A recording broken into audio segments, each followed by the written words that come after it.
नमस्ते दोस्तों, मैं हूँ कल्पना अग्रवाल। कल्पना टॉक्स के माध्यम से आज फिर से आपसे मिल रही हूँ। बीच में थोड़ा लंबा गैप हो गया था कुछ कारणवश, तो थोड़ी देरी हो गई मुझे वीडियो बनाने में।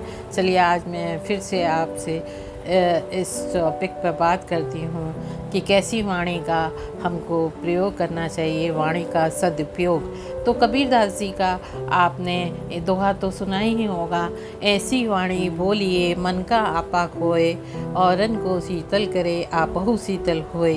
तो वाणी का सदुपयोग हमें कैसे करना चाहिए?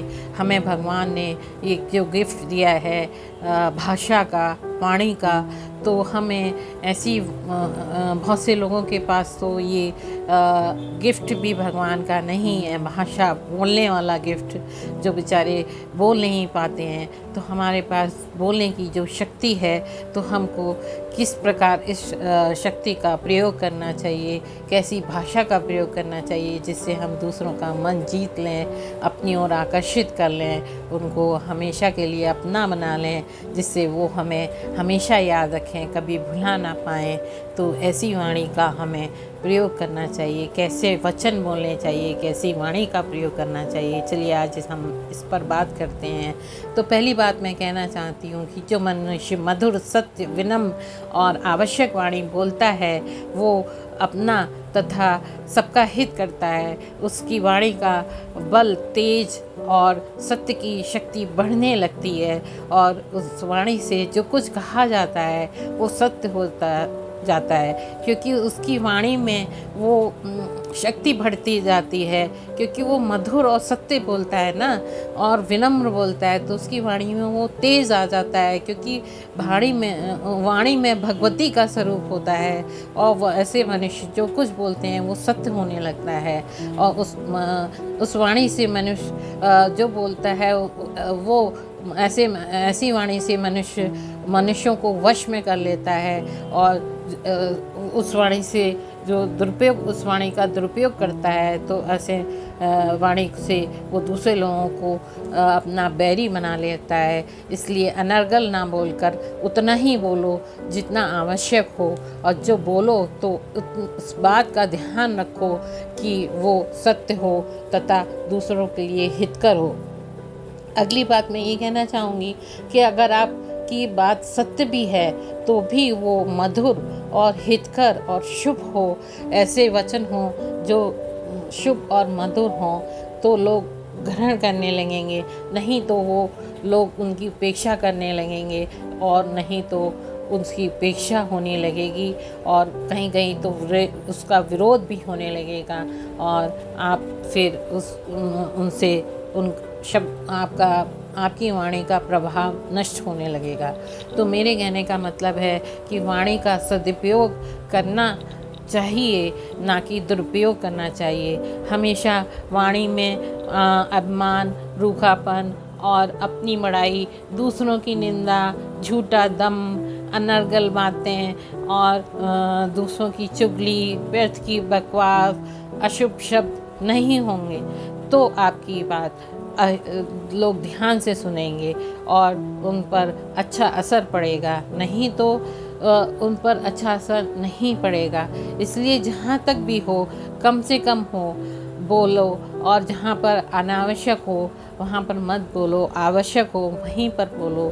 इसलिए जैसा मैं कह रही हूँ कि दूसरों की निंदा मत करो, ऐसे शब्दों से बचकर ही शब्दों का उच्चारण करो, और मेरे ख्याल से तो व्यर्थ की निंदा और बकवास से हमेशा दूर ही रहना चाहिए, और झूठा दम, और जिसे दम का मतलब है कि घमंड, और सिर्फ अपनी बढ़ाई से हमेशा आदमी को दूर रहना चाहिए, क्योंकि लोग एक बार को सुन तो लेते हैं लेकिन पीठ पीछे आपकी मजाक बनाते हैं। आपको नहीं पता चलता कि आपकी बात तो लोग सुन रहे हैं उस समय, और फिर लोग आपकी मजाक बनाते हैं, तो उस बात को आप समझ नहीं पाते हैं, तो वो व्यर्थ ही जाती है। इसलिए उतना ही बोलो जितना आवश्यक हो।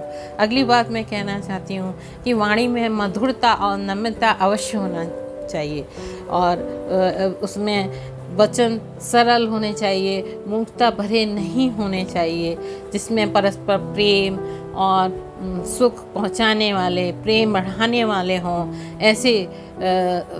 ऐसे शब्द होने चाहिए और ऐसे भाव होने चाहिए, बेकार की ममता पैदा करने वाले जो राग द्वेष बढ़ाते हों, मतलब कि बैर बढ़ाते हों, व्यर्थ की ममता मतलब कि झूठी चापलूसी करने वाले शब्दों से सावधान रहना चाहिए। उस वक्त तो आपकी झूठी चापलूसी चल जाती है वचनों से, ऐसी वाणी से, लेकिन वो बाद में बहुत समय तक, लंबे समय तक नहीं टिकी रहती। इसलिए ऐसे वचन या ऐसी वाणी से भी दूर रहना चाहिए।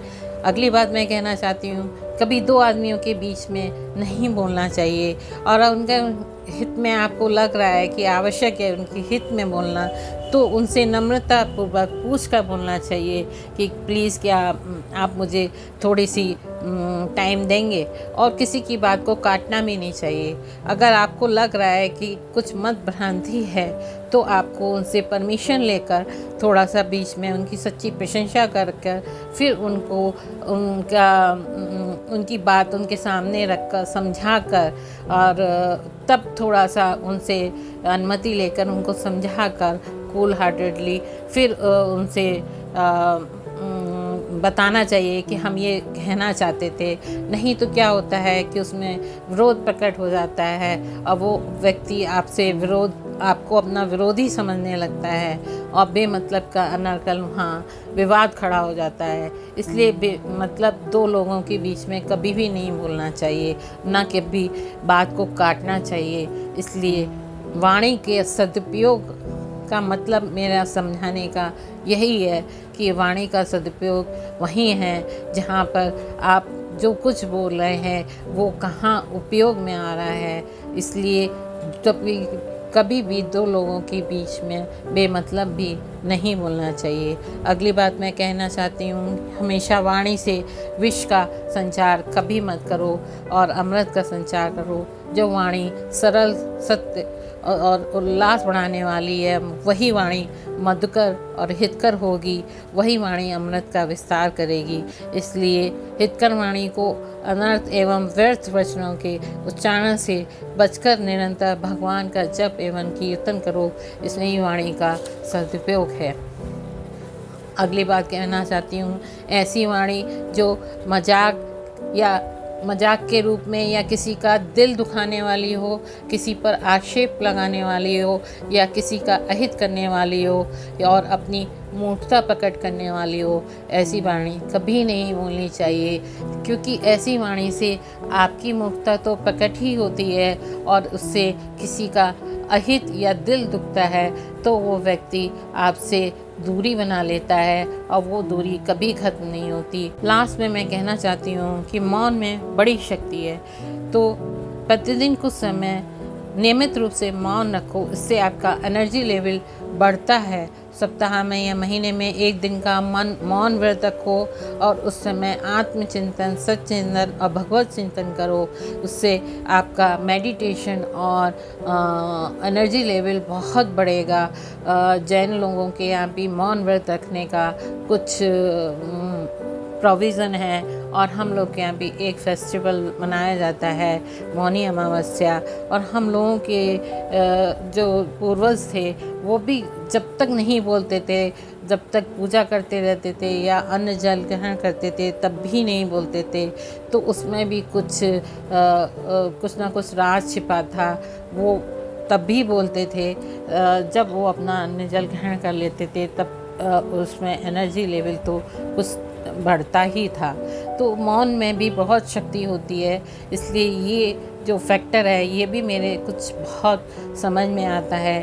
और भी कुछ फैक्टर्स होंगे जो आप लोग मुझे सलाह दे सकते हैं कमेंट बॉक्स में। नीचे कमेंट बॉक्स में जाकर आप मेरे को अपनी सलाह दीजिए और बताइए कि कौन से फैक्टर्स मुझसे छूट गए हैं वाणी के सदुपयोग में, जो मेरा टॉपिक है। और आगे भी मैं कुछ टॉपिक्स में हमेशा कहती आई हूँ कि आप मुझे कमेंट बॉक्स में जाकर कमेंट करिए और लाइक और शेयर करिए। इसी के साथ मैं आपसे विदा लेती हूँ। आपका कुछ अमूल्य समय लेकर मैंने आपको परेशान तो किया है, लेकिन आशा करती हूँ आप मुझे क्षमा करेंगे और लाइक और शेयर ज़रूर करेंगे। धन्यवाद।